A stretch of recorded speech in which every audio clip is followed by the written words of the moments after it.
A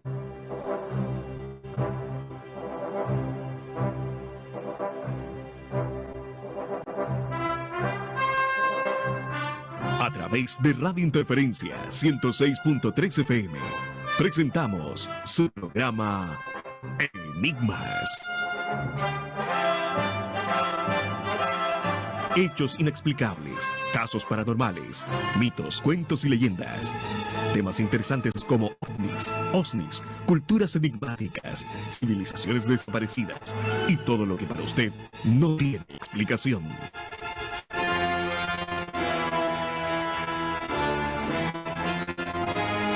Todos estos temas analizados de una forma diferente por su conductor, el investigador Pablo Enríquez Faúndez, miembro y corresponsal de AION, Agrupación de Investigación Omniológica de Chile.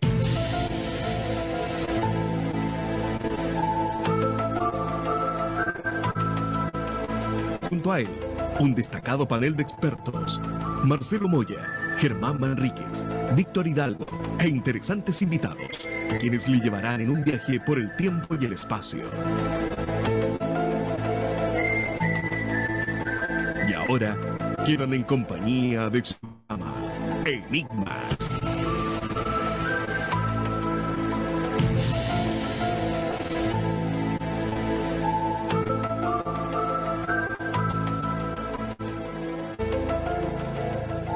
Muy buenas noches, bienvenidos a una nueva edición de su programa Enigmas. Hoy, obviamente, tenemos algunos detalles técnicos que estamos ya listos para empezar este programa Enigma de Radio Interferencia, como siempre los días miércoles a partir de las 22 horas.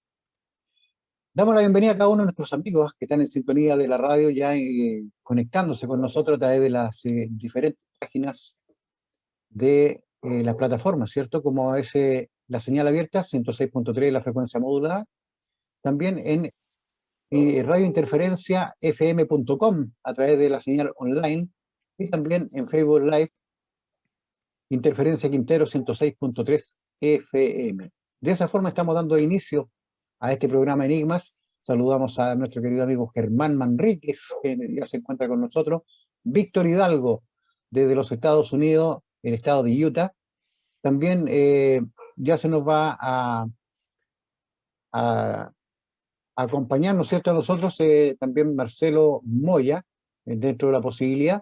Y por supuesto saludamos también a quien hace posible la transmisión, Juan Torres Huguén, que está en los controles y mandos generales. De esta forma damos comienzo a este programa Enigmas con un gran invitado que vamos a tener dentro de los próximos minutos, también desde Argentina, el cual Germán Manríquez también nos va a dar una reseña antes de que comencemos con esto. Y por supuesto, vamos a ir a las ya esperadas OVNI noticias con nuestro querido amigo desde Estados Unidos, Utah, Víctor Hidalgo. Buenas noches, Víctor, ¿cómo estás? Muy buenas noches, Pablo. Muy buenas noches a todos los amigos que nos están acompañando por la señal de Radio Interferencia de Quintero y por supuesto a todos los amigos que ya están con nosotros en el chat. Ha sido una interesante semana, don Pablo, la verdad. Ha estado todo bastante ocupado con respecto a distintas situaciones relacionadas al quehacer ufológico.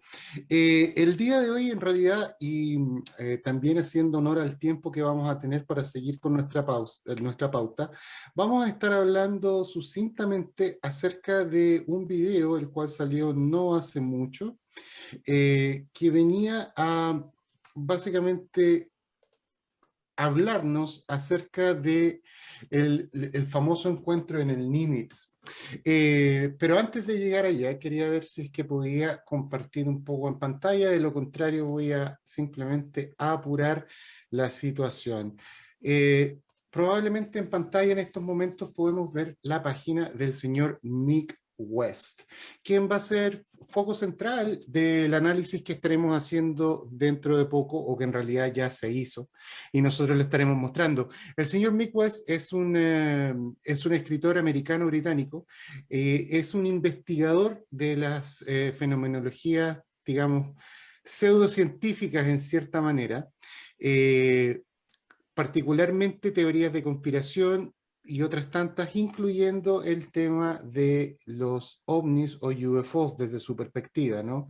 Este señor escribió un libro que se llama Escapando el agujero del conejo, cómo poder comprobar teorías de conspiración usando la lógica, el respeto y los hechos. Muy bien, el señor Mike West, a quien tenemos acá, hace un tiempo atrás hizo unas declaraciones con respecto al tema del Nimitz, en el cual él proponía que era muy probable que el segundo avión, el cual sale de este carguero, recordemos en el año 2004 toda la situación del Nimitz, en la cual dos F-18 Super Hornet que estaban ya volando, haciendo maniobras afuera de la bahía de San Diego en Estados Unidos, en el Pacífico, eh, son enviados a una misión de reconocimiento por un extraño blanco que se podía encontrar en el radar del barco, el Nimitz, barco insignia de la Armada Americana, y van a explorar qué es lo que sucede. El primer vuelo fue el vuelo de este señor Fravor, David Fravor, quienes logran captar un video, él y su copiloto, el cual se conoció posteriormente como el video Tic Tac, en el cual se ve una figura, según la descripción del piloto, una figura blanca con forma de tic-tac, por eso el nombre que se le da, y posteriormente sale, una vez que él tiene que regresar al barco, sale un segundo avión a hacer este tipo de reconocimiento. Bueno, lo interesante de esto es que en todo lo que tiene que ver con la línea del debunking, es decir, tratar de encontrar la respuesta lógica a todas las cosas que no las tienen, de repente también se cae en una línea tan fuerte, quizás como el mismo creyente acérrimo que va a estar hablando que cada cosa que ve en el cielo es un UFO o es prueba de presencia extraterrestre, ¿no? En lo particular creo yo que la verdad siempre va a estar al medio y ambos extremos son malos. En este caso en particular, el señor Mick West en algún momento, en un par de entrevistas que tuvo, hizo unas declaraciones en las cuales él defendía la idea de que lo que había sido visto por el segundo avión no habría sido otra cosa que uno de los mismos F-18, pero que ellos no estaban seguros de su posición, que por lo tanto lo que ellos habían logrado ver habría sido nada más que otro avión. Y de esa manera, en cierta forma, lapidariamente, terminando el tema, diciendo que ya no hay nada más que discutir. Esto, digámoslo, muy por el lado de revistas o de visiones editoriales como, por ejemplo, el Skeptical Inquirer, en el cual nosotros encontramos una serie de entendidos en distintos temas, los cuales te dan su perspectiva, digamos, para tratar de, una vez más, desmitificar temas muchas veces sin que los argumentos que se presentan sean realmente tan convincentes. En este caso, esto causó un tanto de ruido y la semana pasada apareció una publicación en YouTube de un señor que se hace llamar Alpha Check. Alpha Check se describe a él mismo como un aficionado del tema de los particularmente el tema de la aeronáutica y de los simuladores de vuelo. Él proporciona un video de aproximadamente 12 minutos en el cual toma uno de los simuladores de vuelo más modernos que existen para poder mostrar desde la perspectiva de cómo un F-18 podría o no podría encontrarse con este tipo de problemas en el cual, digamos, no pudiera reconocer un avión que fuera de su propio grupo. Ahí podemos ver algunas escenas, un simulador increíblemente asertivo, que nos muestra la forma en que funcionan básicamente los elementos de seguridad y de reconocimiento que tiene este avión. Una de las cosas más importantes que nos menciona acá el señor Alpha Check tiene que ver con la forma en que funcionan distintos aviones y cómo funciona una misión. Es fácil pensar que los aviones funcionan de manera independiente, sin embargo, cuando los aviones están en una misión, están todos conectados a un centro de control. Es decir, todos ellos saben inmediatamente las posiciones en las cuales estarían todos los otros participantes del ejercicio aéreo en el cual estén participando. Y como podemos ver acá, este simulador es efectivamente cómo se ve la cabina al interior de este avión. Y aquí podemos ver una serie de pantallas, ahí tenemos justamente la visión original, una fotografía original de cómo se ve esto. Y hay distintos tipos de pantallas, los cuales te están mostrando distintos elementos dentro de las posibilidades que tiene este avión, ¿no? Y bueno, para hacer un poquito más de visión a la mano izquierda, ahí donde tenemos esa pantalla verde, es básicamente la visión que tiene la cámara FLIR. Después tenemos la visión general en GPS y a la mano derecha tenemos los posibles blancos. Y cómo esto básicamente funciona todo orquestado, ¿no? Ahora, una cosa que a mí me llamó mucho la atención y de la cual estuve muy, muy feliz de poder contar esto, tiene que ver cuando yo puse este posteo, lo puse en mi Facebook, y tuve una respuesta inmediata del señor Kevin Day, puesto que yo saqué este video de la página de Kevin Day. Bueno, una cosa que es interesante para la gente que no está familiarizada con quién es Kevin Day. Kevin Day era parte de los equipos de radar al interior del Nimitz cuando esta situación sucedió. Y se ha hecho bastante conocido por mostrar esta realidad, ¿no? Mostrar esta realidad, él es un testigo clave, puesto que es una información de primera fuente. Y básicamente el comentario que Kevin Day me dejó en mi Facebook es: "None of these objects, including the Underwood intercept, never ever once emitted anything we detected in our SLQ-32 systems on board any ship in the strike group. Any friendly would have ditto for IFF." Básicamente lo que él nos estaba comunicando es que durante los ejercicios de los cuales él fue parte como técnico de radar, en ningún momento ni la nave de Freiburg ni la nave de Underwood hicieron ningún tipo de transmisión, o los objetos que ellos estaban buscando hicieron ningún tipo de transmisión. Por lo tanto, nos viene a confirmar la idea de que estos videos, particularmente el video de Nimitz, era un video verdadero, el cual hasta el momento no ha podido ser explicado, y pone en evidencia lo que sucede en el caso de estos grupos y estos investigadores que tratan de explicar situaciones quizás de alguna manera un tanto simple para tratar de sacar el misticismo o la idea de que esto es algo realmente anómalo. Pablo. Sí, mira, en relación a lo que tú estabas comentando, me parece un poco extraño que se comente de esa forma, porque el sistema de radar, recordemos que el radar son los ojos, ¿cierto?, del avión, que abarca en forma, en un vértice, de menor a mayor. Se abre el vértice y hace el barrido. Ese barrido normalmente se conoce como de barras superior o barra inferior, o en este caso puede ser la barra vertical y horizontal, la que da el azimut. Cuando tú haces el azimut, te muestra altura, distancia y velocidad. Cuando tú haces el traqueo, o sea, vale decir, llegas con el puntero, ¿cierto?, al punto ese donde te indica que hay algo extraño, en automático, fíjate que lo traquea y te da la velocidad, te da la distancia y a cuánto tiempo está de tu posición. Por lo demás, en tierra o en este caso en el Nimitz, también se está gestionando la comunicación radárica, por decirlo de alguna forma, en la cual le van indicando al piloto quiénes son amigos o enemigos, vale decir IFF, Information, Friend or Fair, que significa eso, información de amigos o enemigos.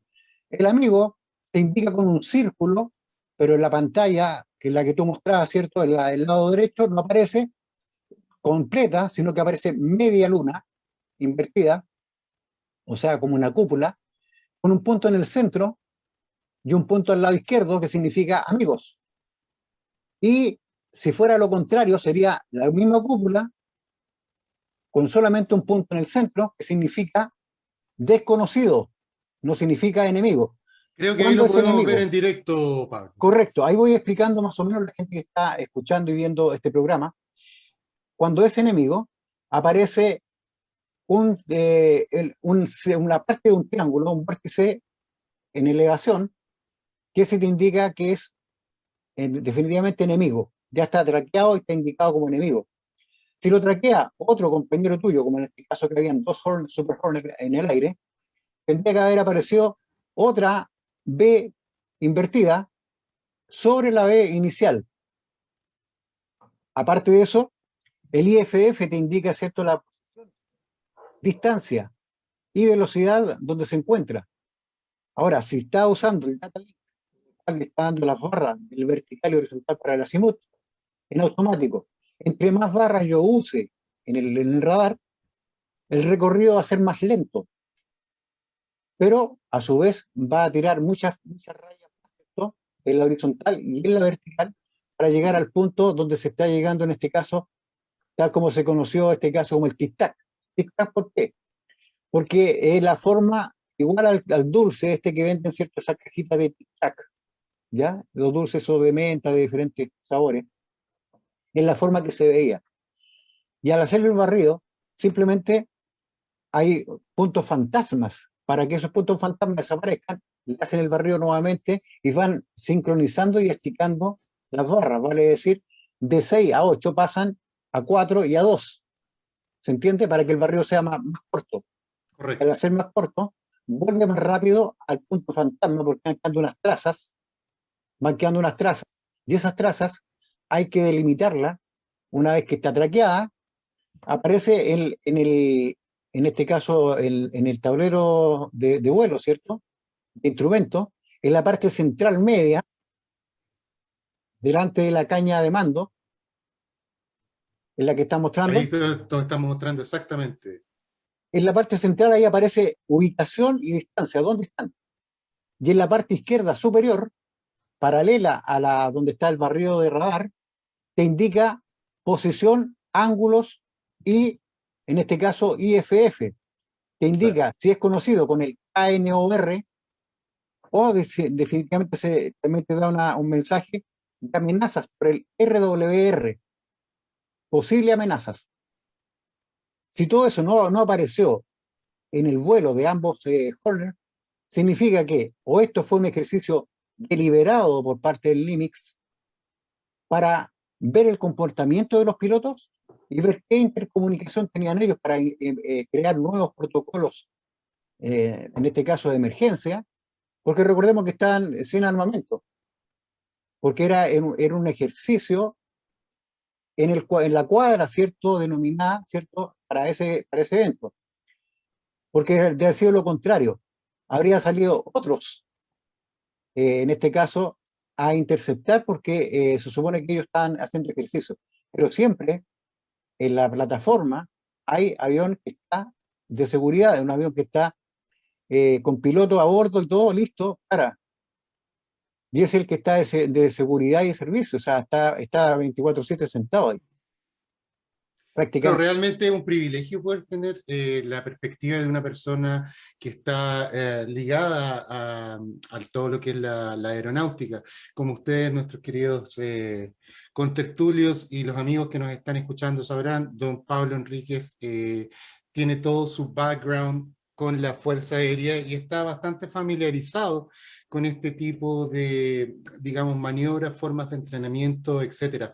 Ahora, Pablo, veamos una cosa, es casi, es extraño, puesto que definitivamente existen casos en los cuales los aviones bombardean o atacan a sus mismos compañeros de equipo, lo que se conoce como friendly fire, ¿correcto? Friendly Fire, correcto. Sin embargo, este tipo de situaciones son bastante anómalas, no es algo que suceda No es, muy a no es, no, no es menudo. común, o sea, no debiera ser, Y porque de de hecho hecho tal, se invierten cantidades de dinero en sistemas que puedan determinar cuáles son, digamos, los actores en un posible combate aéreo.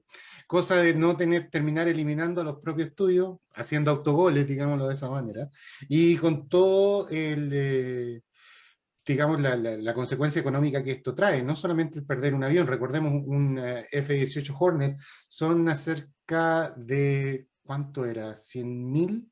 ¿100.000 millones? No, no tanto. No recuerdo cuánto era la cantidad en dólares. Lo voy a poder chequear dentro de poco también. Pero es una cantidad significativa. Era una cantidad, creo que eran como 100 millones de dólares. Estoy casi seguro que eso era. Lo que pasa, Víctor, que a medida que el avión parte en forma básica, cuando se vende al extranjero, por ejemplo, en el caso de los Super Hornet, el F-18 está el F diagonal A y hay otras clasificaciones. Ya, También lo tiene, por ejemplo, España. Pero, ¿cuál es la diferencia? Al ir cambiando la fórmula de, de lo establecido en cuanto a lo que es el FA, FXC, XD y hay otras designaciones que se le da al 18, F18 al final, depende de la guerra electrónica que tenga. ok. ¿Se entiende? Porque, por ejemplo, te pongo un siguiente caso. Cuando llegaron a Chile los F5E, Tigre segundo, en automático después pasaron a son amigos, otros se le agregaron otros sistemas de radar y de alerta temprana, a lo cual pasaron a ser llamados Tigre tercero, de la tercera generación, Ok. con nuevos sistemas electrónicos, nuevos sistemas de alerta temprana y un sistema de flare y anticolisión y un montón de cosas que vienen dentro de la guerra electrónica que son importantísimos para desarrollar otras actividades, no solamente la permitida inicialmente por lo que le entregaba la instrumentación. Hoy en día la instrumentación va avanzando y va subiendo categoría.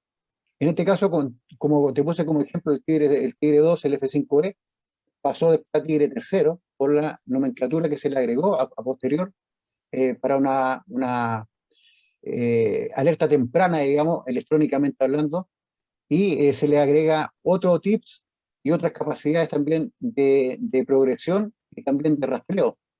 Y concuerdo contigo, es un poco extraño y raro entender de que puedan existir accidentes entre amigos, entre comillas, ¿cierto? Pero es raro, ¿sabes Correcto. por qué? Porque la nueva guerra electrónica, la nueva instrumentación de rastreo, radar y demás están entregando, tal como te decía, para los amigos es un círculo completo en la situación. Y en el aparato, en el radar, aparece media luna, una media luna invertida, una cúpula, por decirlo así. Y eso significa que todo eso que aparece con círculo son amigos. Cuando se enciende el IFF, Identification Friend or Foe, Foe. foe, eso es, Friend or foe. Friend or Foe, ¿ya? Y eso significa que amigo o enemigo. Y el Correcto. enemigo aparece una B invertida, ¿por qué? Porque solamente abrevia la situación. Lo que sí aparece un rombo completo cuando está traqueado. Y cuando es un rombo completo, o un cuadrado acostado para que rombo, simplemente son enemigos, porque ya están clasificados desde tierra o en este caso desde la cubierta Limits, donde ya están identificados quién era el amigo y quién era el enemigo y los posibles, y en este caso, las posibles amenazas, como el RWR, que son aparatos que se van activando dentro del sistema de radar, Tal principalmente cual. tal cual. Tal cual. Bueno, don Pablo, realmente creo que las personas que nos han estado escuchando ya tienen un poquito más claro acerca de cómo funcionan los sistemas de traqueo de estos aviones y de la posibilidad cierta o no cierta de que esto sea un caso de misidentificación o que realmente hubiésemos estado frente a algo de características desconocidas. Estaba yo por interno tratando de comunicarme con el director del programa para ver si íbamos a ir directamente a una pausa comercial o si ya podíamos tener la dicha de invitar a nuestro contertulio especial el día de hoy directamente desde Argentina. Usted, voy a hacer decisión administrativa, don Pablo Enríquez, usted está a cargo del barco, usted nos dirá qué hacer. Hagámoslo por votación. Esto, Hagámoslo por votación. esto es democrático. ¿Quién dice Yo digo sigamos que del ARI? vamos directamente con nuestro Hagámoslo en invitado. en el chat. Sí, vamos invitados, vamos directamente. El próximo ahí le preguntamos, en la próxima sesión le preguntamos a nuestro director, sigamos con la pausa. Vamos entonces con nuestro invitado, ¿cierto?, de Argentina. Germán Manrique, por favor, proceda. con nuestro invitado. Bueno, voy a aprovechar de saludar a todos quienes nos están escuchando a través de la señal FM, ¿cierto? Para toda la quinta nos están siguiendo a través del Facebook, a través de interferenciafm.com, ¿cierto, Pablo? ¿Sí es? Correcto, sí. Interferenciafm.com. Claro, tenemos en esta ocasión y al parecer sería efectivamente la primera, estaría para un medio chileno y en exclusiva en este caso para ¿Confirmaríamos? Radio Interferencia y al programa Enigma. Sí, estuvimos conversando la tarde con nuestro invitado y sí, sería la primera vez de forma pública al menos que estaría a través de Al Nacional. Así que eso de verdad nos llena de mucho orgullo. De verdad que nos llena de mucho orgullo. En este caso, don Morales, nacido en Buenos Aires, Argentina, capital, el 9 de noviembre de 1958. A la actualidad, perdón, a la ufología, 23 hasta la actualidad. Psicólogo de profesión, publicitario también especializado en publicidad, docente de comunicación política en la Universidad del Salvador de Buenos Aires, autor de Los ovnis de la Antártida, co-creador junto a Mario Lupo, exactamente hace 11 años, del Café Ufológico Río 54 de Buenos Aires, que dio inicio a los cafés ufológicos en el mundo, que efectivamente también tiene una sede acá en Chile, en Santiago. Y viene en exclusiva, como lo comentaba hace un momento, directamente para Enigmas. Muchas gracias por estar con nosotros, don Rubén Morales. Muy buenas noches. Tiene que estar muteado, Tiene que don sacar Rubén. el mute. Perfecto, Ahora excelente. sí, perfecto. Ay, tampoco lo logramos escuchar. Ahí sí, ahí está saliendo poquito. ¿Ahora me escuchan? Ahora sí, Ahora Perfecto. sí, fuerte y claro. ¿Vieron? perfecto. Perfecto, bien. Bueno, muy buenas noches para ustedes. Un gran gusto estar en comunicación. Gracias, Germán, por haberme invitado, por todos los contactos previos Encantado. que dieron lugar a este encuentro. Y un saludo también para Juan Torres Gugán, para Pablo Enríquez, el conductor de este ciclo, para Víctor Hidalgo. Un placer. Así que me siento muy contento de estar entre ustedes y espero estar a la altura de las circunstancias, porque por lo que venía viendo, el programa es de un contenido sumamente técnico y digamos, yo soy más de hablar para el llano, digamos, ¿no? Pero con todo gusto me sumo y quedo atento a la modalidad que tengan para charlar. Entendamos que, a ver, esto dista de ser un programa periodístico convencional, digamos que estamos ante colegas, estamos ante personas que tenemos todos una trayectoria en este tema, ¿no? Algo que no puede evitar es el paso del tiempo, ¿no? Había un boxeador argentino que era Oscar Ringo Bonavena, que decía que la experiencia es el peine que te da la vida cuando ya te quedaste pelado. Y eso es lo que a mí me está pasando en esta circunstancia, ¿no? Así que quisiera tener una charla amigable, siempre muy valorando lo que es la ufología chilena, esa ufología que a veces no tiene muchos puntos de contacto con la Argentina por una razón que no termino de comprender, porque si uno mira este mapa que tenemos acá, uno se da cuenta de que estamos muy unidos a lo largo de miles de kilómetros y sin embargo eso se presenta a menudo como una división, hecho que no comprendieron ni San Martín ni O'Higgins en su momento, y yo me sumo a esa modalidad, a esa forma de pensamiento, a esa ideología, para pretender que también en la ufología seamos más unidos entre chilenos y argentinos. Don Rubén, yo Bueno, creo que atento. precisamente lo que usted está diciendo se vio reflejado en nuestro chat. Al momento en que nosotros lo presentamos, comenzó una cantidad de gente a saludarle, tanto de Chile como de Argentina, totalmente de acuerdo con el asunto de las diferencias, tanto políticas, en un tema que en realidad es tan universal y que nos abarca a todos como el tema de la ufología. En lo personal, don Rubén, me alegra mucho poder tenerlo acá. La verdad es que desde hace mucho tiempo que he tenido ganas de hablar con usted, particularmente por su tema de expertise, llamémoslo de esa manera, que tiene que ver con el asunto de los avistamientos ufológicos en la Antártica. Creo que ahí en lo personal nos une una fascinación similar.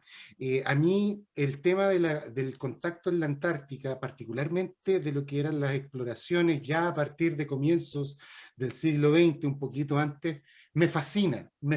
Realmente cuando yo escucho personas como Drygalski, escucho las historias, digamos, de estos primeros exploradores que se aventuraron a llegar hasta la Antártica por distintas razones, es realmente una labor, llamémoslo titánica, con el tipo de tecnología que se tenía en aquel momento, embarcaciones de madera y de viento, un sextante, un mapa y vamos al sur del mundo. Es realmente algo que cuando hacemos una revisión, no deja, por lo menos a mí, no me deja de impresionar. Y hace un tiempo atrás yo tuve la oportunidad de presentar un trabajo, de hecho el cual lo presenté en un congreso en Argentina, el cual tuvo muy buena recepción, en el cual hacía un pequeño bagaje con todo lo que tenía que ver con las expediciones germanas a la Antártica y bueno, la posibilidad de bases subterráneas, la posibilidad de haber tenido a Hitler en una de estas bases y todo esto, cómo se mezcla y cómo se desarrolla esta historia.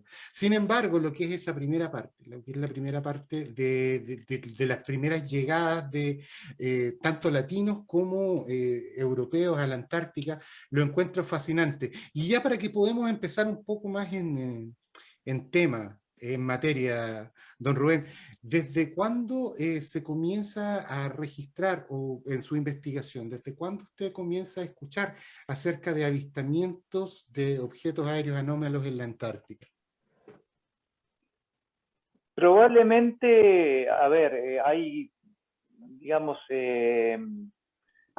por empezar, es muy complejo, habrás visto, estimado Víctor, habrás visto que es muy complejo encontrar información sobre tales avistamientos, porque como digamos que las bases habitualmente dependen o de los gobiernos o de organismos militares, la comunicación que tienen habitualmente con nuestros países, por ejemplo, es a través de sistemas codificados de por sí.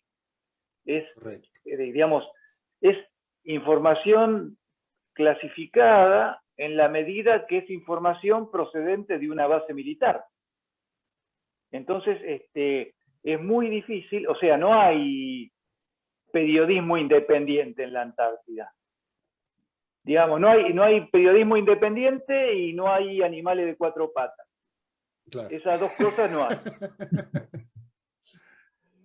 Entonces, lo que llega sobre todo a través de determinadas publicaciones que hubo esporádicamente y llega sobre todo a través de lo que nos dicen los invernantes que estuvieron en algún momento y que después pasaron digamos, estuvieron en algún momento y después cuando llegan al continente, cuando se encuentran con uno, le comentan de que han visto tal o cual cosa.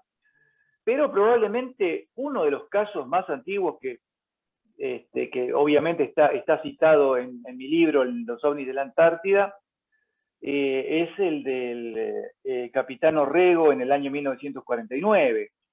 Okay. creo que ese caso fue muy, muy fuerte en su momento y, digamos, marcó que en Estados Unidos varios investigadores pidieran información a la embajada chilena. Ya. Y ese caso, al día de hoy, siguen sin conocerse los videos, se supone, digamos, los centenas de metros de film que Ya. se tomaron en esa oportunidad. Y si Es usted curioso, nos pero pudiera, para la gente que nos está escuchando, que a lo mejor no están familiarizadas con este caso en particular, ¿nos podría dar a grosso modo una descripción acerca de qué fue lo que sucedió en aquel momento? es una descripción muy breve la que se publicó en la prensa en 1950, cuando llega la dotación a Valparaíso, creo, y que un meteorólogo había observado, si mal no recuerdo, creo que fue en la base Pratt, había observado discos, como si fueran discos que giraban superpuestos entre sí. Okay. Como que eran varios discos que estaban superpuestos entre sí. Lo cual luego lleva a que se le dé una explicación diciendo que se trataría de nubes lenticulares. Pero llama la atención que el meteorólogo, que se supone que algo de nubes estudió en la vida, se confunda justo con eso, ¿no? Qué sé yo, es como, no sé, confundir vino con Coca-Cola. Digamos que me llama la atención en ese sentido, y lo que también llama la atención es que todo ese material fue inmediatamente puesto a disposición de la TIC de Estados Unidos, de la Fuerza Aérea, y nunca se supo de dónde fueron a parar esas cintas. Porque Algo si uno las similar, ve... claro, algo similar como lo que usted mencionaba en alguna otra entrevista que tuve la oportunidad de ver con el caso de la isla Robert, en el cual también tendríamos supuestamente material que nunca que digamos que se hizo entrega y después no hubo copia y nunca más se supo de él. ¿A usted le parece curioso, don Rubén? A mí por lo menos me llamó mucho la atención cuando estaba haciendo este trabajo de investigación. El asunto de las fechas. Da la impresión que al final de la Segunda Guerra Mundial, año 45, en adelante, el año 47 tenemos la publicación de ese famoso libro de Ladislao Sabo, ¿no? El que hablaba acerca de Hitler viviendo en la Antártica. Y después yo mencionaba también que en el año 47 Chile hizo la segunda expedición antártica al territorio chileno para hacer la base, creo en aquel momento era la base O'Higgins, la que se pretendía inaugurar. Y en ese segundo viaje, como reportero, digamos, de la Marina de Chile, iba el señor Miguel Serrano, conocido por toda su carrera, digamos, de escritor relacionado con el esoterismo nazi, considerado incluso como un referente a nivel mundial en estos temas. Ahora, sin necesidad de irnos para ese lado, me llama poderosamente la atención que da la impresión de que entre el año 45, con la llegada de los supuestos submarinos de la Antártica a Mar del Plata, lo cual nunca se comprobó. Todos sabemos que llegaron los dos submarinos, pero la idea de que a lo mejor habían ido a la Antártica antes, a una base secreta, etcétera, nunca se logró tener un asidero para soportar esa idea. Pero da la impresión de que durante esos años en general hubiese habido una especie de... no lo sé, no quiero llamarlo histeria, pero sí una tensión muy grande con respecto a lo que sucedía, digamos, en la Antártica y el interés natural de los países.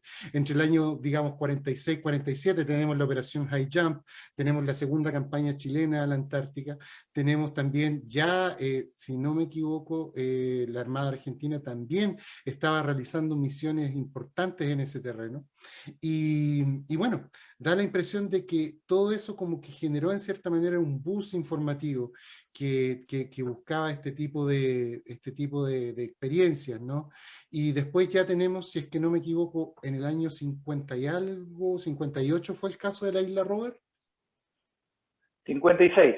56, muchas gracias. Sí, sí. Y ahí tenemos una situación similar, bueno, y mucho más compleja en el sentido de que estamos hablando de múltiples testigos, estamos hablando de una observación que duró mucho más que un par de horas, y algunos elementos técnicos, los cuales al parecer daban a entender que había algún tipo de influencia de este objeto con respecto a los, llamémoslo, primitivos instrumentos eléctricos con los que contaba este grupo de investigación. ¿El caso de la isla Robert es algo que usted ha manejado, lo manejó en su libro, don Rubén? Sí, sí, por supuesto. Sí, digamos, yendo al punto de por qué se dio tanto movimiento en la Antártida en ese momento, pasada la Segunda Guerra Mundial, y ya dentro de la misma guerra mundial, nos estamos olvidando en esa enumeración de hechos de la Operación Tabarín, Sí, realizada por los británicos en 1944, donde establecieron una cantidad de bases permanentes en la Antártida, so pretexto de que ese territorio no fuera ocupado justamente por submarinos alemanes. Correcto. Digamos que hubo toda una campaña en ese aspecto por parte de las potencias para tratar de ganar posiciones en la Antártida, alertando, justificando esa acción en el peligro alemán. De modo que lo mismo le pasaba a Richard Byrd. Él concretamente iba a la conquista de la Antártida y fundamentalmente él hablaba concretamente de la explotación comercial de los recursos naturales de la Antártida y la instalación de industrias en la Antártida. Digamos, iba directamente a la colonización comercial de la Antártida. Entonces, se dio una circunstancia en la cual toda esa, digamos, toda esa cantidad de países que centraron sus intereses en la Antártida en esa época, lo que derivó en el Tratado Antártico de 1959, correcto, en el cual se decide, bueno, acá, si seguimos en este camino, si seguimos alentando este tipo de actividades, la Tercera Guerra es un hecho, y la Tercera Guerra va a ser por la Antártida. Entonces mejor hagamos algo, hagamos un tratado internacional donde se suspenden, digamos, las peticiones de soberanía que ya se habían lanzado sobre ese tema. Entonces, incluso creo que fue el representante argentino el que dijo que las pretensiones de soberanía, tanto de Chile, de Reino Unido, de Argentina, de Nueva Zelanda y de los demás países, se congelaran, pero que no se suprimieran, sino que quedaran como en un stand-by, digamos, hasta tanto se llegara a una conclusión superadora. Y gracias a ese tratado, con algunas salvedades, porque también hubo, en la época de Kennedy hubo bombas atómicas en la Antártida. Sí. Hubo ensayos de bombas atómicas. Entonces, con algunas salvedades, hay una conservación que se ha ido haciendo del continente blanco, más en los últimos tiempos, y se han hecho numerosos agregados, anexos a ese tratado antártico, para darle más sustentabilidad ecológica a la conservación antártica. Pero digamos que en ese momento todos los países habían entendido que había que tomar posiciones en la Antártida como fuese. Para a partir de ahí, ¿cómo? Como fuese tenían que llegar a la Antártida. Claro, claro. Y por eso ten en cuenta una cosa, Chile y Argentina iban con los barcos que tenían, y iban con barcos de guerra que le tenían que desarmar cañones antes de ir porque pesaban, digamos, no tenía ningún sentido ir con tanto peso, siendo que tenías que llevar bolsas de cemento, tenías que llevar construcciones prefabricadas, tenías que usar los barcos de guerra como cargueros.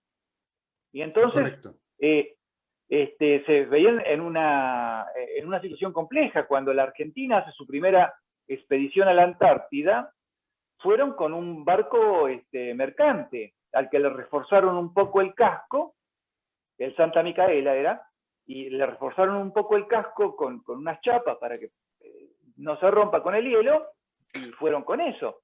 Y tardaron nuestros países, que siempre fueron relativamente pobres en ese aspecto, para poder llegar a comprar sus propios rompehielos y los buques antárticos que después se fueron utilizando.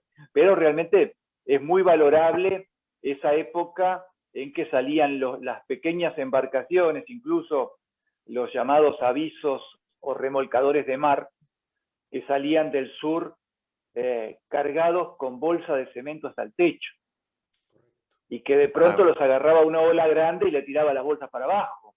Pero esas cosas fueron parte de esa cosa heroica de la Antártida que han vivido nuestros países, con lógicamente pérdida de vidas también, porque la Antártida, como muy bien has dicho, Víctor, es un territorio que hoy en día sigue siendo inhóspito, y más lo era para aquellos pioneros, ¿no? Don Rubén, sí. dentro de todo, yo escuchaba atentamente la historia de los pioneros, por decirlo de alguna manera, ¿cierto? En llegar al helado, ¿cierto?, del continente blanco. Sin embargo, dentro de todas las situaciones que han ocurrido a través del tiempo, buscando tal vez territorialidad, buscando tal vez tener un pedazo cada cual lo suyo, después de toda esta situación que ha hecho caer, por ejemplo, en que hay personas que se dedican a hacer estudios científicos, otros a buscar otras formas dentro de, en el caso suyo, la parte literaria, la parte de investigación, que le llevó a esto también, luego de crear su libro, en base a hechos que ocurrieron y que usted fue identificándolos, lo fue también escudriñando a través de vivencias de otras personas también, que tuvo que tener alguna conversación. ¿Cuál fue la conversación que a usted más le dejó, en este caso, satisfacción personal, después de haber escrito el libro y haber tenido alguna conversación con alguien de ellos, causó también que usted hiciera esto? Conversaciones con personas, digamos, posteriormente a la edición del libro. Eso es lo que me estás preguntando. Claro, y también los que fueron testigos de algunas de las situaciones que también lo motivó a usted a hacer este libro. Claro. Bueno, yo en principio, digamos, previo a la realización del libro, sí tengo que manifestar mi expreso y total agradecimiento al capitán Daniel Alberto Pericé, capitán de fragata de la Armada Argentina, que fue el principal testigo, investigador y divulgador de los hechos ocurridos en la base de Decepción, de la isla de Decepción, Argentina, en 1965, época en la cual él era el comandante de esa base, y se produjeron unas observaciones que fueron muy notorias en su momento, y el capitán Pericé, en ese momento era teniente de fragata cuando estaba en la base, fue quien divulgó fundamentalmente esos hechos que conmovieron a la opinión pública, así como sucedieron también en la base Presidente Pedro Aguirre Cerda, hoy destruida, ahí en la isla de Decepción, que estamos viendo en este momento. Y bueno, en ese momento, digamos, tener en los últimos años del capitán Pericé, haber compartido su amistad, me sirvió a mí para tener una información de primera mano sobre lo que había sucedido en ese instante, en esa época, en la isla de Decepción. Y también debo decir que tuve acceso, gracias a él, a algunos nombres de lo que era la dotación de ese año, y por primera vez pude reunir a todos los integrantes. En esa foto que estamos viendo ahí, deténganla, por favor. ¿Ya? En esa foto estamos viendo, en primer lugar, está el capitán, en ese momento teniente de fragata Pericé, el que se ve con uniforme militar a la derecha, totalmente calvo en ese momento. En la Antártida tenían la costumbre, como una de las formas de, digamos, de variar, de hacer cosas que lo sacaran de la rutina, de pronto, o de dejarse el pelo largo o de raparse la cabeza. Lo mismo pasa con el, digamos, de derecha a izquierda, el cuarto muchacho que se ve ahí con uniforme marinero. Y en el último lugar de esta foto, con un pullover espigado, con un pullover con espigas que se ve en el marco extremo izquierdo de la foto, está el cabo, el famoso cabo Uladislao Durán Martínez, que fue el que tomó las 10 diapositivas en color desde el destacamento argentino, ya que se encontraba en ese momento de visita. En ese momento estaba de visita en el destacamento argentino cuando se producen las observaciones del 3 de julio de 1965. Sería muy interesante, y esto les dejo la tarea,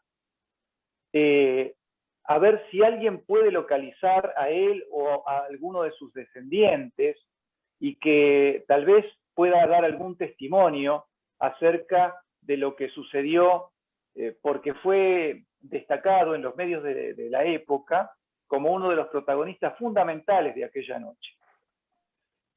Y si seguimos analizando, digamos, en cuanto a mis agradecimientos, le agradezco a todos los antárticos que han colaborado con sus historias, a todos los invernantes de distintos lugares, incluso de distintos países, que me han contado sus historias, sus vivencias en la época en que estuvieron haciendo su invernada. Ahí vemos en el centro al capitán Daniel Pericé, una foto que yo mismo le tomé en su momento.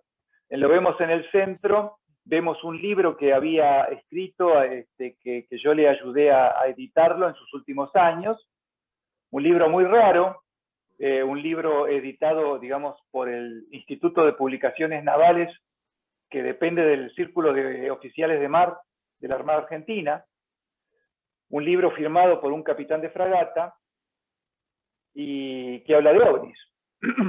Perfecto. Y en la foto de la derecha lo vemos en ese momento al teniente Pericé en un acto, hablando durante un acto realizado en el destacamento Decepción.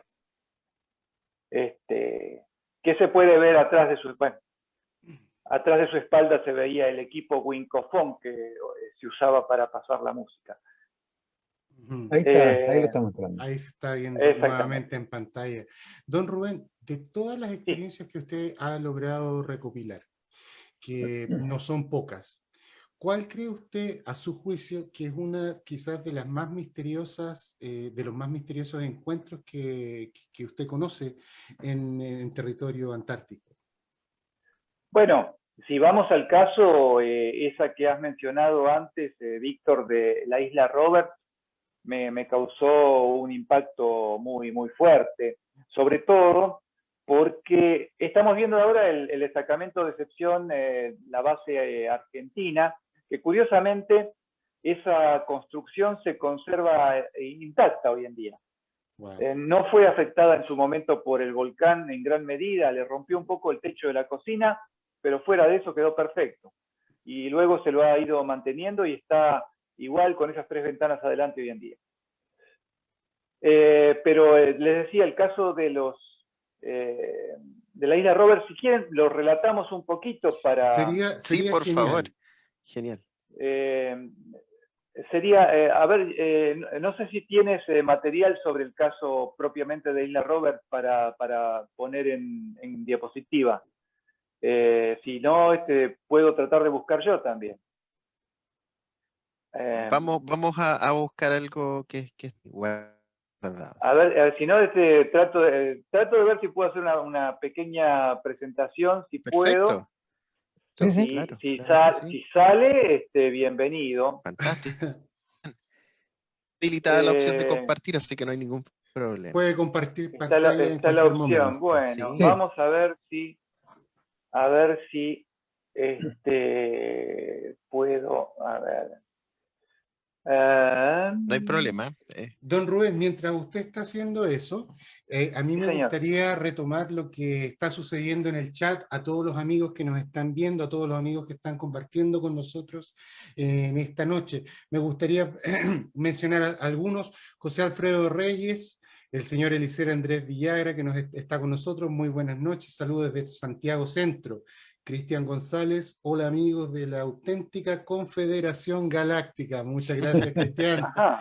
Pamela Reyes con Play, muy buenas noches. Pamela, qué gusto verte por Un estos lados gusto. también. Jota Molina, hola muchachos, muy buenas noches. Buenas noches, Nelson Vikingo desde Argentina. Carlos Cepeda Gres también se hace presente. Muy buenas noches, saludo del Ducado de Las Condes, nos dice él. Hola a todos, Felipe Ríos Durán, señor Alberto Nargar, ¿cómo está don Alberto? Gusto de tenerlo por acá. Saludos, excelente programa. Felipe Ríos nos dice: disculpen, llegué tarde, pero están tratando las tecnologías referentes a aviones o barcos fantasmas. Lo que estamos hablando el día de hoy es acerca de avistamientos ufológicos en territorio antártico. Pamela dice una vez más: quiero leer su libro.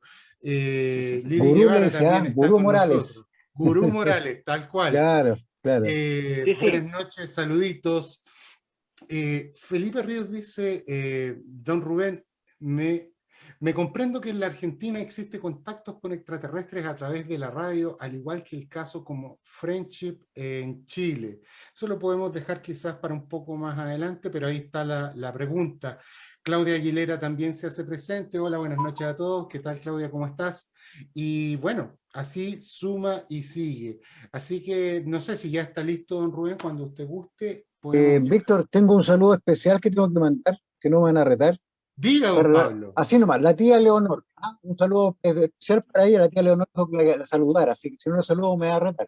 Eso es. Muy bien. Adelante, don Rubén. Vamos entonces con... Bien. No sé si están viendo la presentación, si sale. En Sí, estos momentos sí. vemos un atardecer o un anochecer con lo que pareciera ser una nube lenticular. Y la torre de control y los edificios, sí. Exactamente, esas son las típicas nubes lenticulares que se pueden ver en la Antártida. En este caso se trata de la base Marambio, la base argentina de Fuerza Aérea Marambio, que es una de las pocas bases que tiene pista de aterrizaje, ¿no? Okay. Pista de aterrizaje, digo, para que se sepan los esfuerzos que se hacen hoy en día. Pista de aterrizaje de nieve. Claro, claro. No es de otra cosa la pista de aterrizaje. Digamos que cuando baja el Hércules, hace todo obviamente un derrame de nieve hacia atrás, y después tiene que pasar una máquina y alisar nuevamente la nieve para que quede en condiciones la pista. Eso es lo que sucede con este tipo de pistas de la Antártida, digamos. No se ha podido hacer otra cosa. Y bueno, vamos a tocar el caso del refugio Coppermine en Isla Roberts, que fue en el marco de la 10ª expedición antártica chilena. Esto fue el 8 y 9 de enero de 1956, O sea, estamos hablando de una observación que duró 2 días consecutivos. Wow.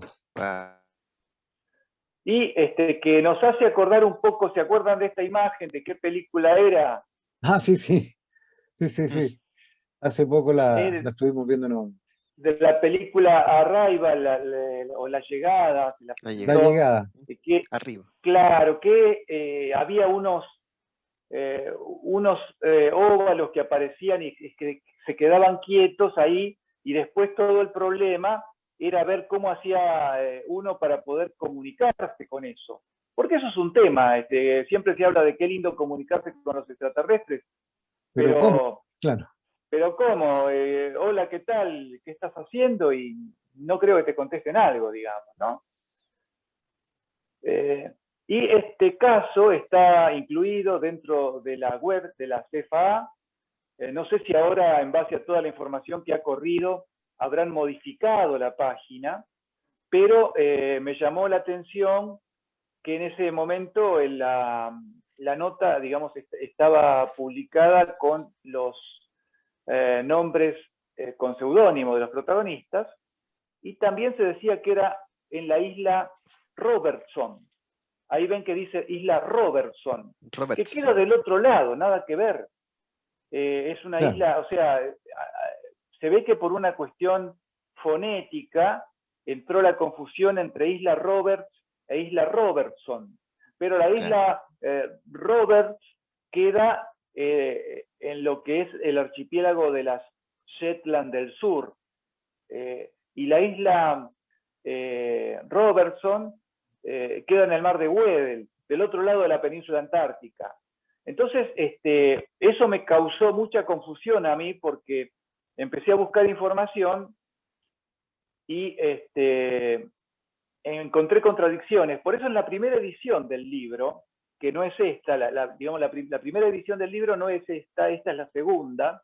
La primera es una edición de autor, donde hice una serie de comentarios de autor poniéndome en duda con respecto a lo que pasaba con este caso, porque me llamaba la atención que tuviera tanta información por un lado, pero hubiera algunos datos contradictorios.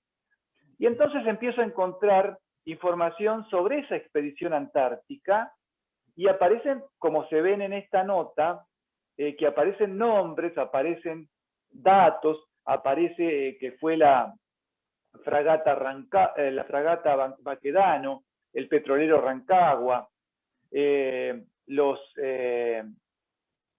digamos, dos buques más chicos, que era el Leucotón y el otro que no me estoy acordando en este momento cómo se llamaba, pero aparecen los datos con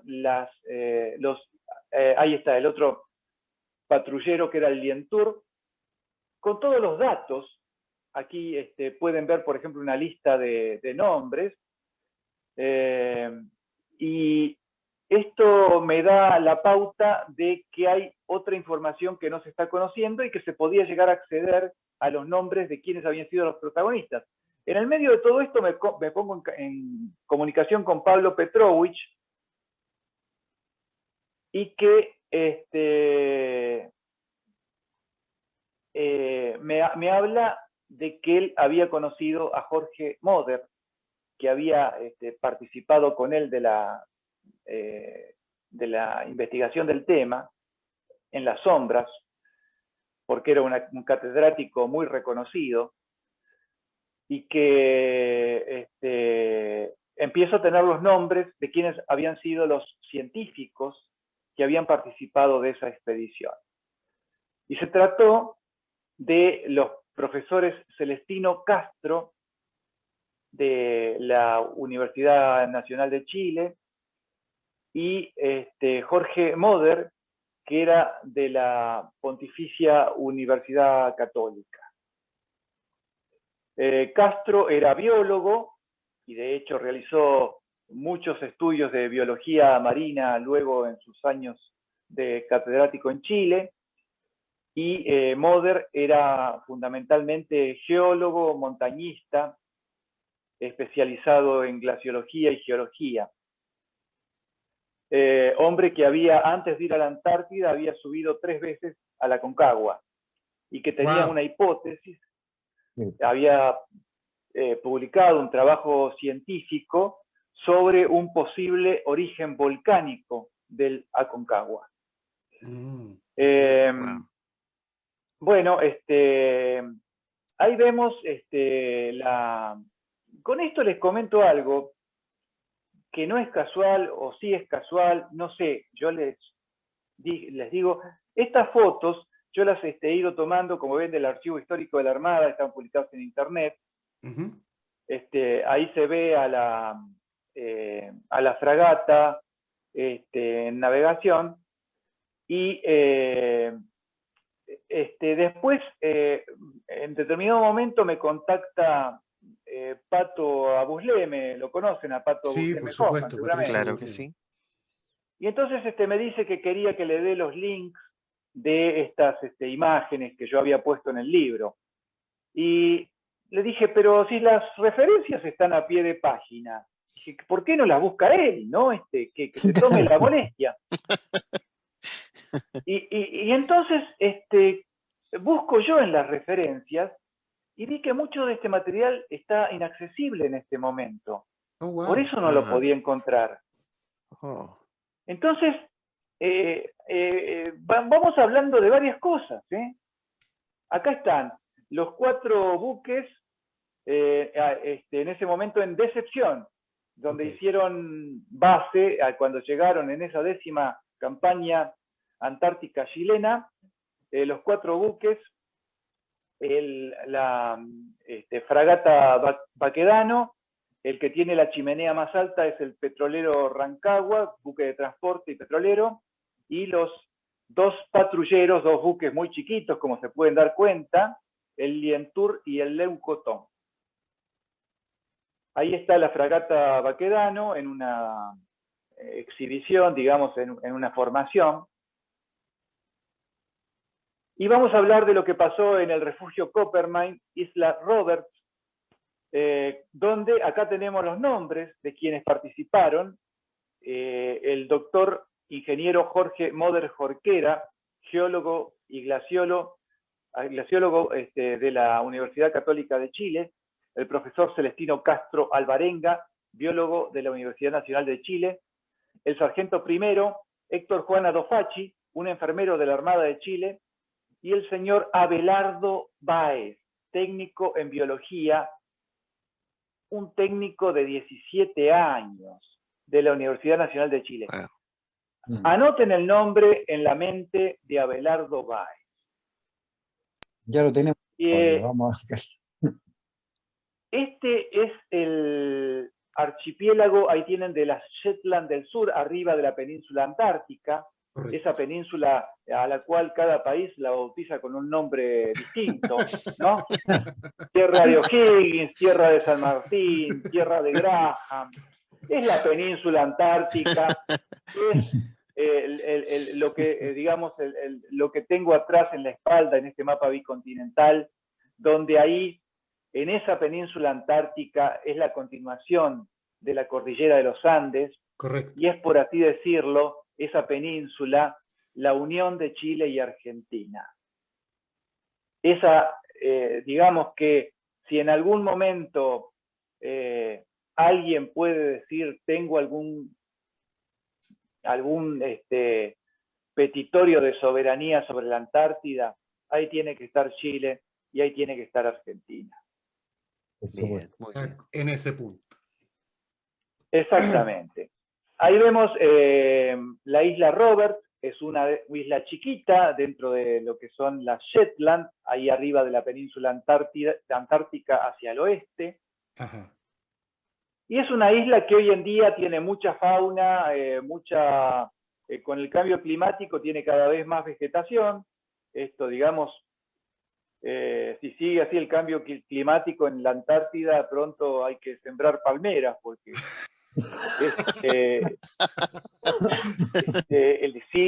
la verdad que se está creciendo mucho todo lo que es el musgo, líquen, todo eso, ese tipo de paisajes antes no se veían tanto. Vean lo que es eso no parece la Antártida.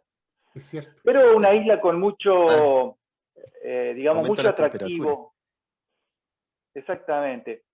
Y acá tenemos fotos, por primera vez, gracias a Pato, a Busleme Hoffman, fotos de esos científicos en acción. Por primera vez tenemos las fotos de ellos. Wow. De Moder, de Castro y de los dos ayudantes que eran, digamos, el sargento y el ayudante biólogo Abelardo Báez. Este es un equipo de radio similar a lo que tenían ellos en esa época, y viene a cuento la historia. ¿Por qué? Porque ellos fueron llevados por la fragata. La fragata los deja en la isla. En la isla tenían un equipo de radio y tenían una casamata, un refugio. Los refugios en esa época eran muy precarios, digamos que eran casas prefabricadas que se construían, que se prearmaban digamos, en el territorio chileno, y después se desarmaban y se volvían a armar en la Antártida, y eran construcciones realmente muy incómodas para vivir. No tenían ninguno de las comodidades que pueden tener hoy en día las construcciones antárticas. A mí hay antárticos que me han contado que cuando les tocaba dormir en un refugio, a la mañana se quedaban dormidos, y a la mañana, cuando levantaban las frazadas y la cubierta, digamos, el cubrefrazada que tenían encima, tenían una capa de escarcha encima. Wow. Wow. Esas eran las condiciones en las que se vivía. Y claro, ¿qué pasaba? Acá teníamos un biólogo, teníamos un técnico estudiante de biología, teníamos un enfermero, un ingeniero y geólogo, pero nadie sabía de radio. Y la primera cosa que les pasó es que se les descompone la radio. Y entonces, claro, estaban ahí en el medio de la nada. Eran 4 personas solas para hacer toda una serie de investigaciones de tipo biológico, de fauna y demás. ¿Por qué? Porque venía el año geofísico internacional al año siguiente, y todos los países se preparaban para participar en eso. Entonces todos los países querían hacer mérito, investigar cosas, y hacíamos como podíamos. Eso le pasaba a los argentinos y a los chilenos también. Y claro, se quedan sin radio y dicen, bueno, ¿qué hacemos? Y dicen, bueno, seamos prácticos. El barco dijo que va a venir el 20 y nos va a venir a buscar. Entonces, vamos a hacer todas las cosas que tenemos que hacer, y si no tenemos radio, no importa, no hablamos por radio. Así todo bien, hasta que en determinado momento, una madrugada, Celestino Castro se despierta. Él tenía la costumbre de despertarse a las madrugadas,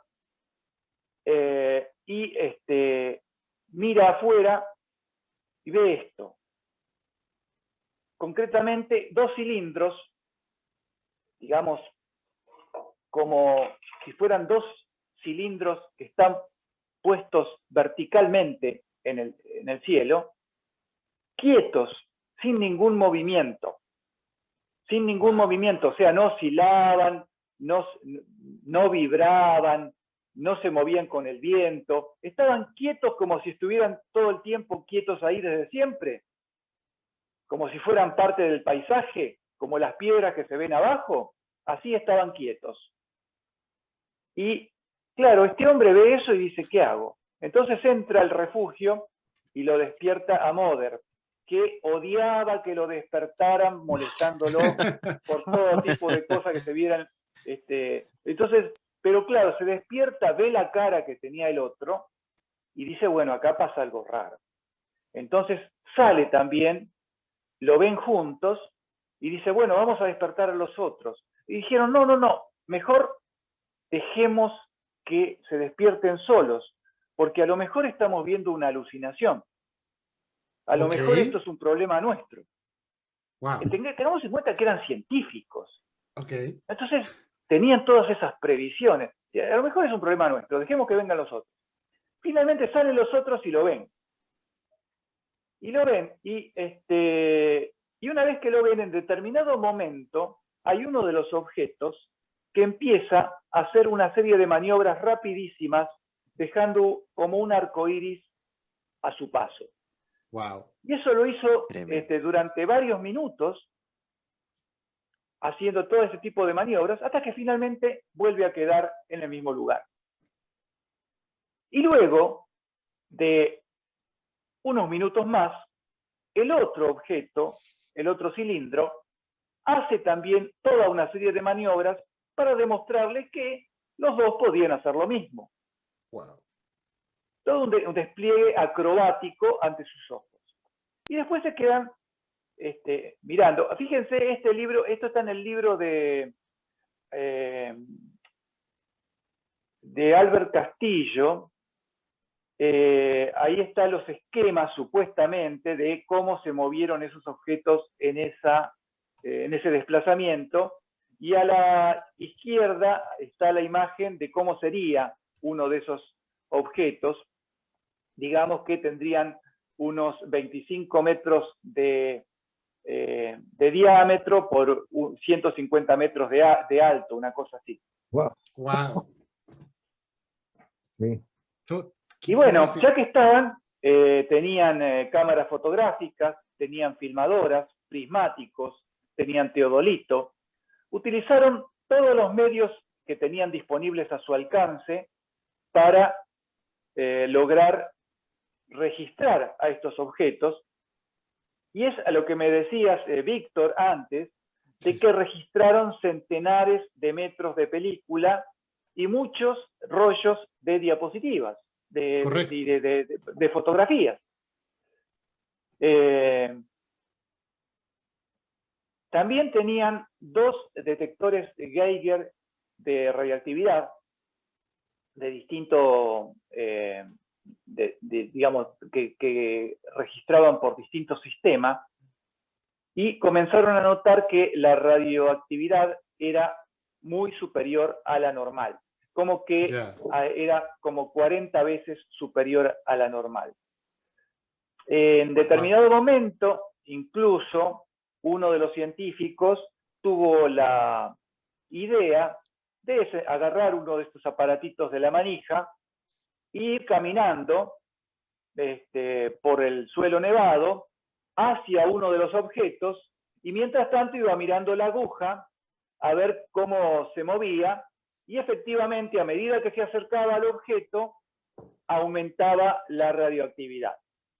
Wow. O sea que pudieron hacer todo este tipo de mediciones. De hecho, los registros de radioactividad fueron anotados en su momento en un cuaderno y se conservan. ¿Sí existe ese cuaderno de la expedición?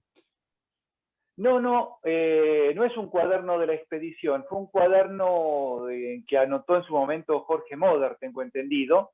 Okay. Y esos datos existen, creo que están publicados en el libro, si no me equivoco, creo que están publicados allí. Fantástico. Bueno, pasaron todo tipo de cosas en esa isla, porque en determinado momento también, claro, pasaban los minutos. Fíjense esta situación, nosotros estamos acostumbrados, por eso yo al libro le puse como nombre Los ovnis de la Antártida, y no ovnis en la Antártida. Okay. Porque ¿qué pasaría? Claro, ¿qué pasaría si este tipo de fenómenos fueran una circunstancia particular del continente blanco? Porque en ningún lado se ha visto que durante 2 días seguidos, por ejemplo, se pueda perdurar un fenómeno así en el cielo. Por cierto. Entonces, me llama mucho la atención eso, y claro, como se trataba para más de científicos, ellos trataron de sacarle todo el provecho posible a la experiencia. En determinado momento, Jorge Moder dice, ya sé, le voy a hacer señales. Yeah. Qué bueno, se le ocurrió. Dice, vamos a tratar de comunicarnos, como en la película Arrival, ¿no? Claro, ¿cómo nos comunicamos con esto?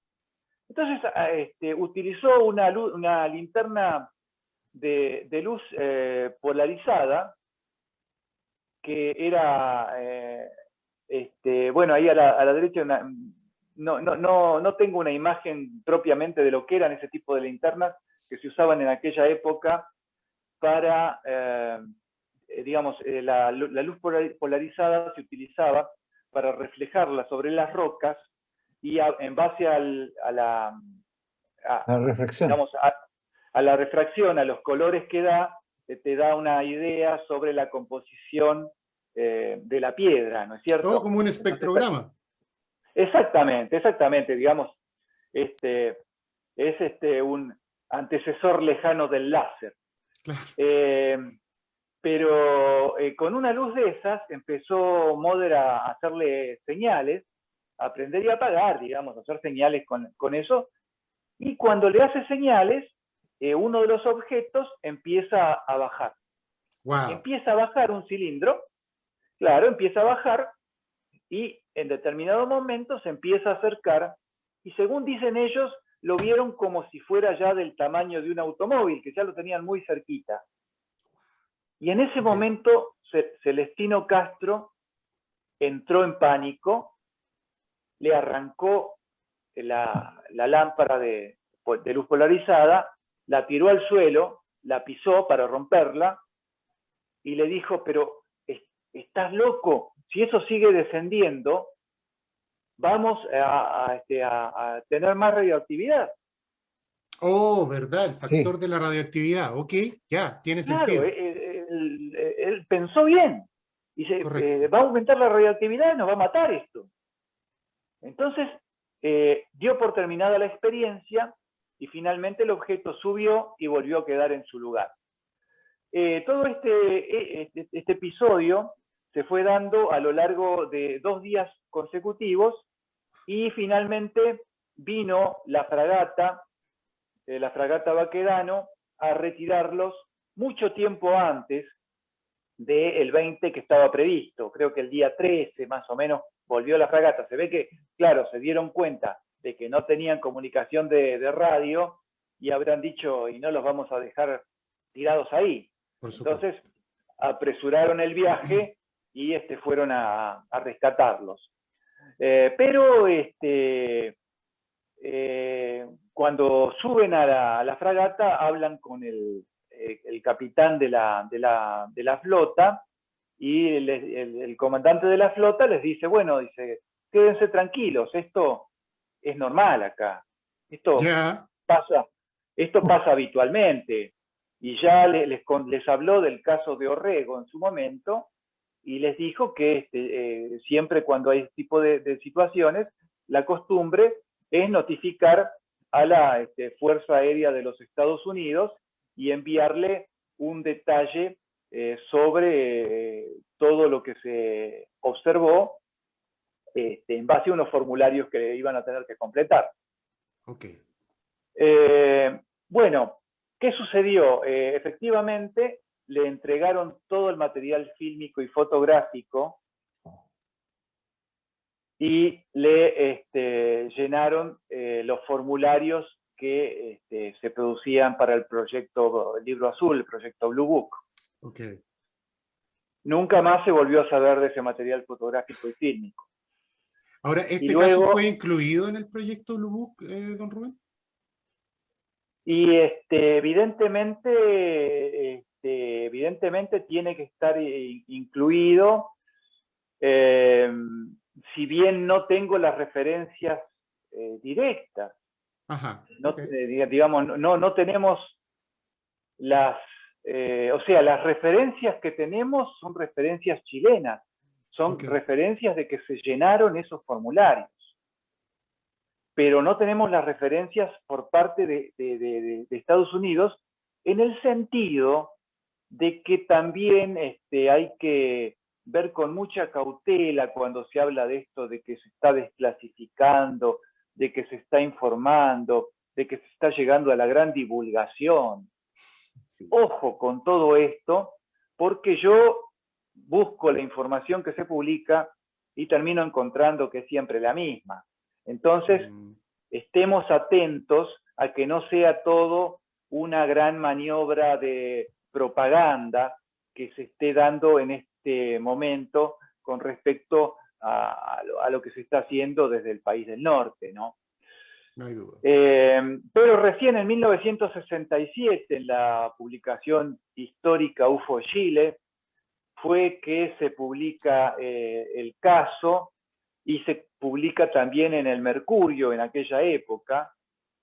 En el año 68 se da una circunstancia muy particular que el profesor Jorge Moder, con un seudónimo y presentándose de espaldas a la cámara, habló por Canal 13 de Chile. Wow. Esto es terrible. Ver esta imagen a mí me conmueve, porque que para hablar de que se vio un ovni, digamos, que se le dé un tratamiento similar a un narcotraficante que digamos, que no puede dar su identidad, ¿no es cierto? Porque este es el tipo de encuadre que se utiliza con los narcotraficantes o con los terroristas. Que alguien que haya tenido una experiencia ovni haya tenido que pasar por esto es realmente lamentable. Y creo que todos, argentinos, chilenos y en el mundo, tenemos que aprender a convivir con la verdad. Y eso Correcto. Significa dar la cara, poder decir las cosas de frente sin que esto signifique el menosprecio de alguien, sin que esto signifique que una persona pueda perder el prestigio que tiene a causa de pertenecer a muchas sociedades científicas del mundo, como era el caso de Jorge Moder. Increíble, es ciertamente una señal de los tiempos lo que estamos viendo en esa fotografía, lo que era anteriormente. Con eso no estamos diciendo que no suceda hasta el día de hoy. Sin embargo, podríamos decir que existe una mayor apertura a la posibilidad de que estas situaciones sucedan y que, bueno, efectivamente, como usted lo menciona, hay que divulgarla. Veo acá en la próxima fotografía que tiene usted 3 connotadas personalidades, don Rubén. Así es, digamos, para ir cerrando este tema, Pablo Petrovich es quien se comunica conmigo a raíz de la primera edición de mi libro, y en la segunda edición del libro, digamos, en la edición que ya fue editada por un sello editorial, ya figuran estos datos de los que estoy hablando en esta particular circunstancia.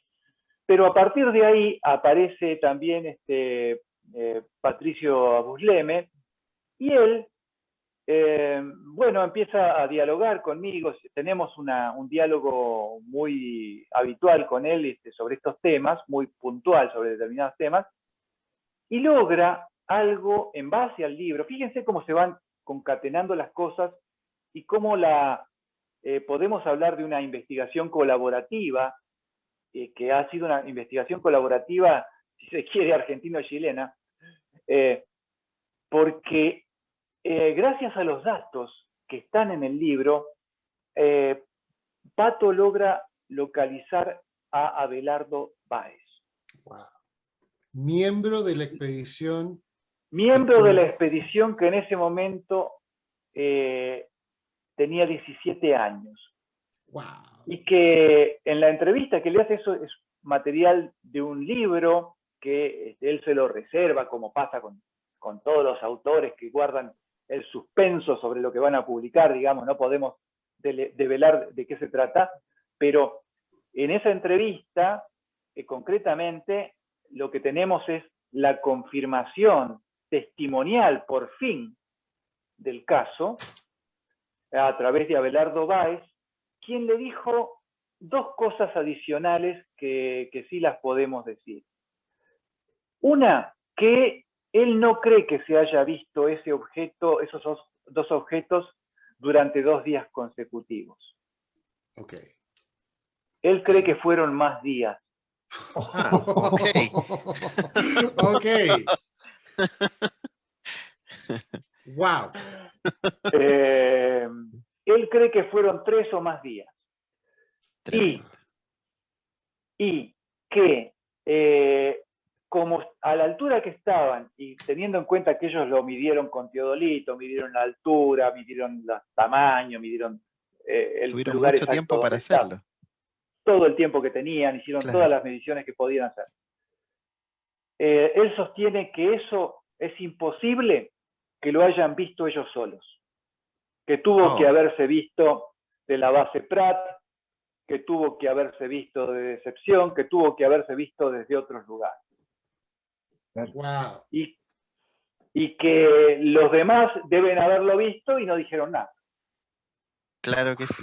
Ahora, me llama la atención, estimado Rubén, con Sí. respecto al comportamiento de lo que ellos pudieron observar.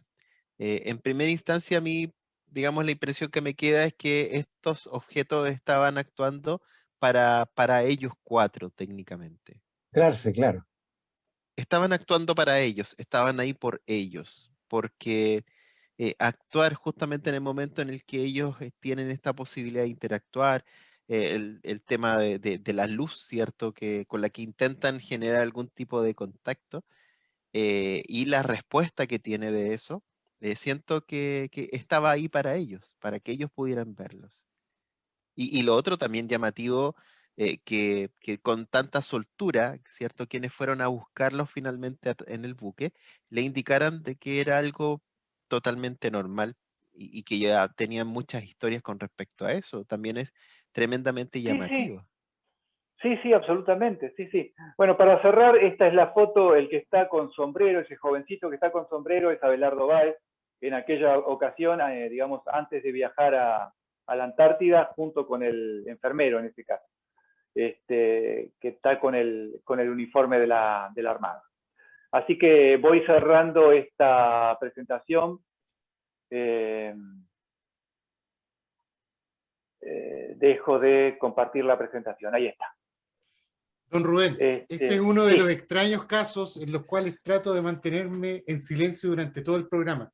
Igual, Es increíble la historia que usted nos ha traído, nos ha comentado, el trabajo de recopilación, el esfuerzo mancomunado entre distintos autores para tratar de llegar más allá al fondo de la verdad, digamos, de este increíble caso.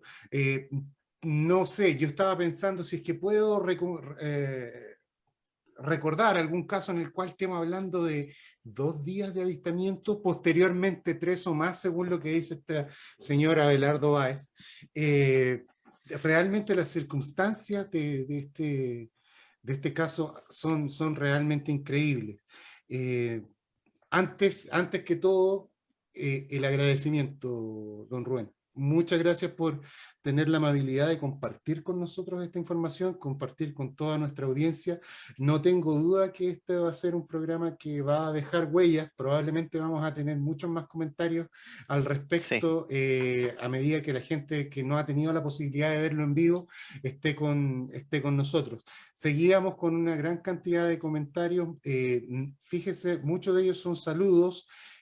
Sin embargo, hay pocas preguntas, lo cual me da una indicación de que todo el mundo estaba realmente pendiente acerca de los pormenores que usted está acá compartiendo con nosotros.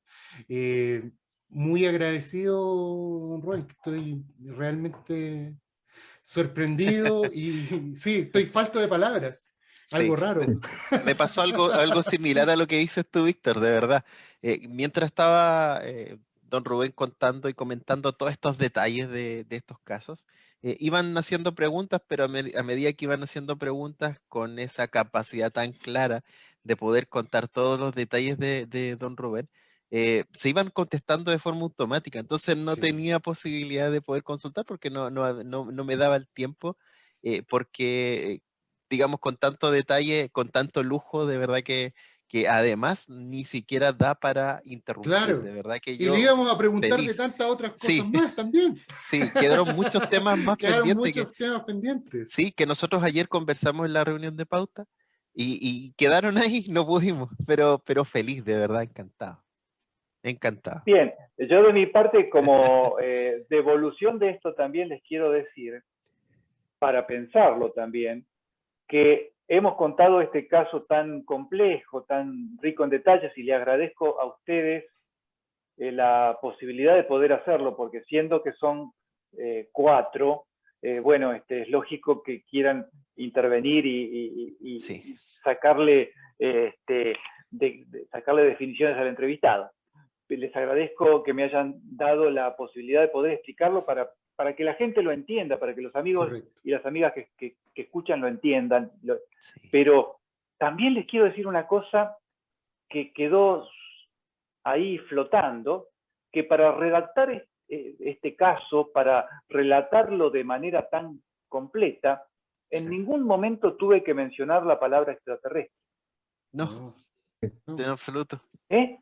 Y queda la duda flotando de qué es esto.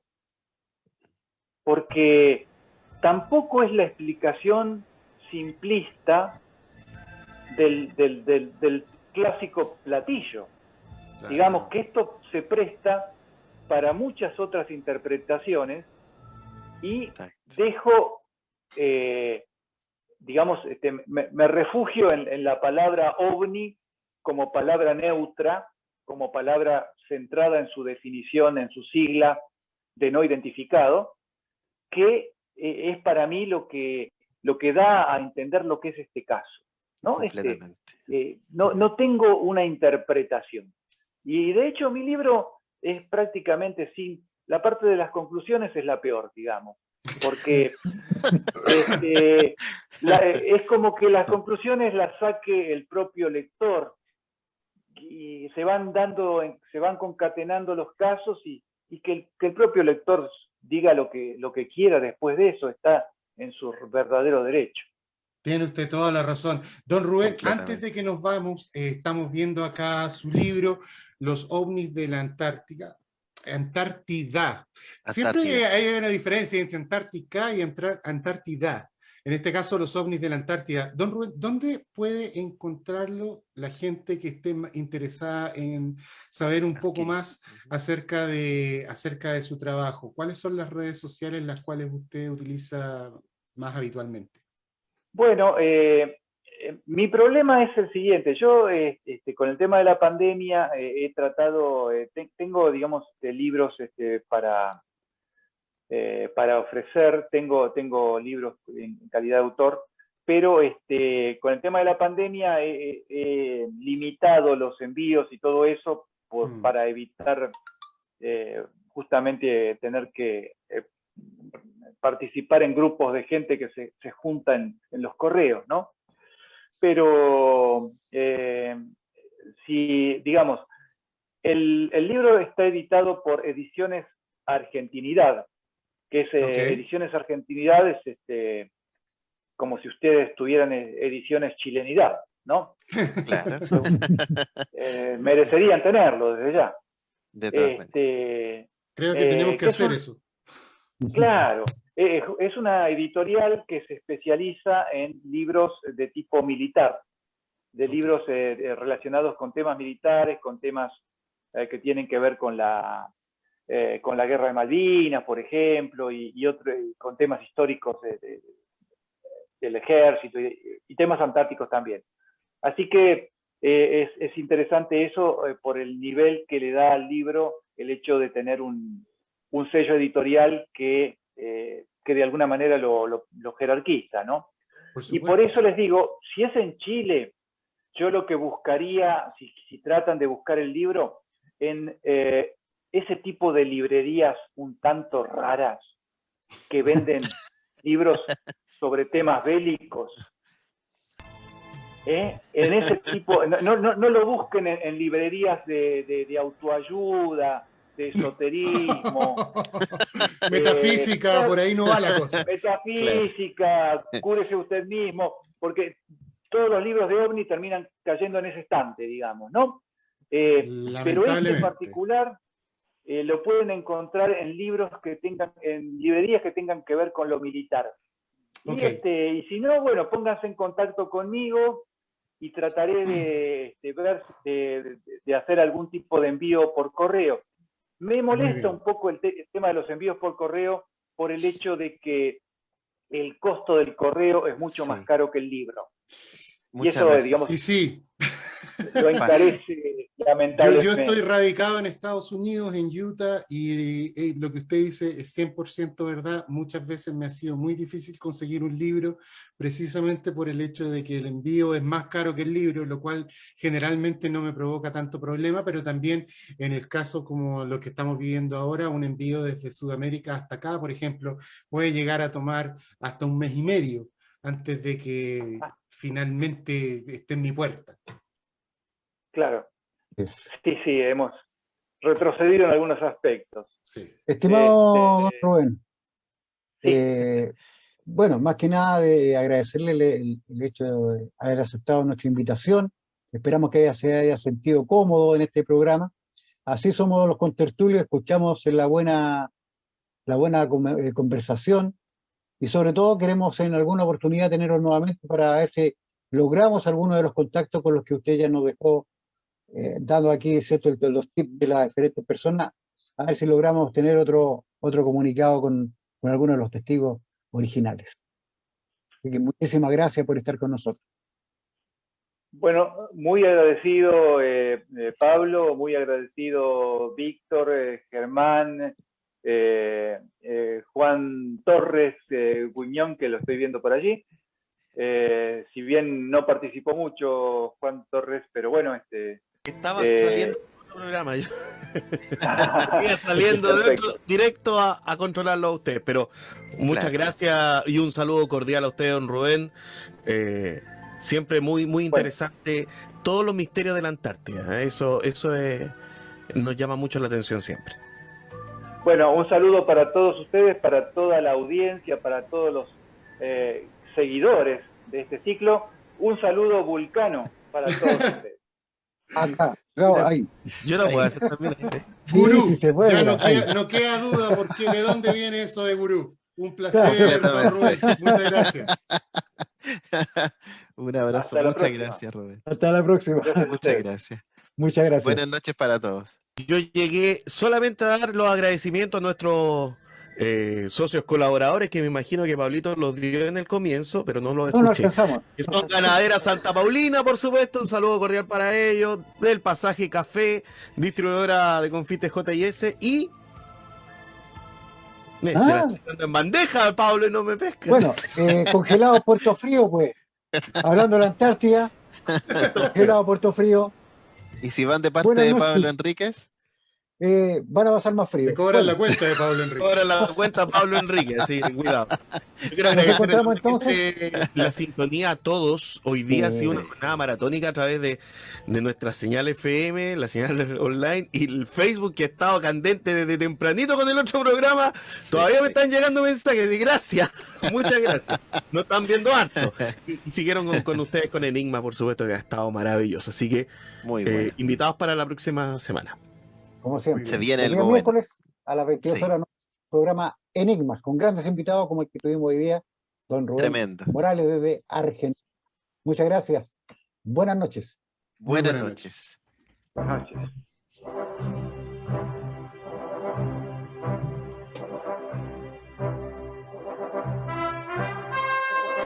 A través de Radio Interferencia FM 106.3 hemos presentado Enigmas, un programa de hechos inexplicables, casos paranormales, mitos, cuentos y leyendas. Temas interesantes como ovnis, OSNIs, culturas enigmáticas, civilizaciones desaparecidas y todo lo que para usted no tiene explicación.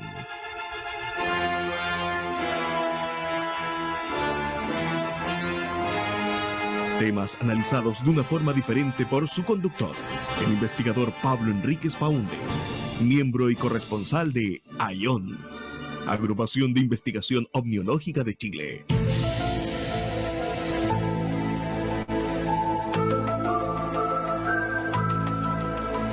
La próxima semana, una nueva edición de Enigmas, siempre a través de Radio Interferencia 106.3 FM. Buenas noches.